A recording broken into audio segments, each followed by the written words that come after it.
بسم اللہ الرحمن الرحیم 14 چینل کی طرف سے میں ہوں چمن علی خان۔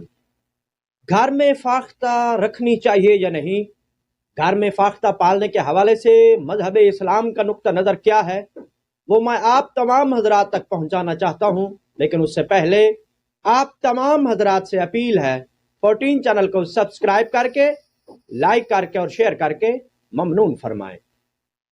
کتاب وسائل الشیعہ، جس کا ترجمہ شیخ محمد حسین نجفی نے کیا، اس کی جلد 8 کتاب الحج، باب نمبر 41، صفحہ نمبر 326 پر تحریر ہے کہ ابو بصیر روایت کرتے ہیں، میں حضرت امام جعفر صادق علیہ السلام کی خدمت میں حاضر ہوا تو امام علیہ السلام نے مجھ سے فرمایا، اے ابو محمد، ہمارے ہمراہ چل، اسماعیل کی مزاج پرسی کر آئیں، جو ان دنوں بیمار تھے۔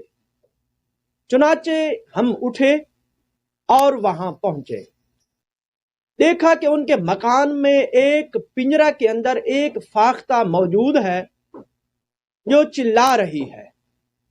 امام علیہ السلام نے شہزادہ سے فرمایا، بیٹا، تمہیں اس کے رکھنے پر کس بات نے آمادہ کیا ہے؟ کیا تمہیں معلوم نہیں ہے کہ وہ کیا کہتی ہے؟ اسماعیل علیہ السلام نے عرض کیا کہ نہیں۔ امام علیہ السلام نے فرمایا، یہ اپنے مالکوں کو بد دعا کرتی ہے اور کہتی ہے میں تمہیں نہ پاؤں، لہذا اسے گھر سے نکال دو۔ یہاں پر یہ روایت تمام ہوئی۔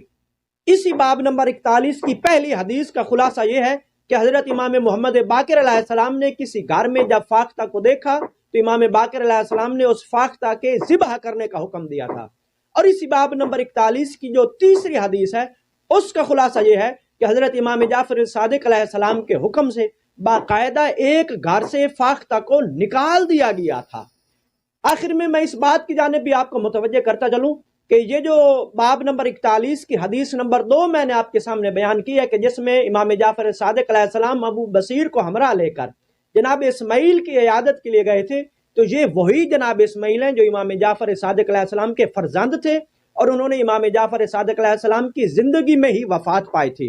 اور کچھ لوگوں نے جناب اسماعیل علیہ السلام کی وفات کے بعد ان کی طرف امامت کی نسبت دی تھی اور انہیں امام موسیٰ کاظم علیہ السلام کی بجائے اپنا امام تصور کیا تھا، اور وہ لوگ جنہوں نے جناب اسماعیل کی طرف امامت کی نسبت دی تھی انہیں اسماعیلی کہا جاتا ہے، کہ جنہیں عام طور پر شش امامی بھی کہا جاتا ہے، یا غخانی فرقہ اور بہری جو ہیں یہ وہی ہیں کہ جو اسماعیلی فرقے کے حصے ہیں۔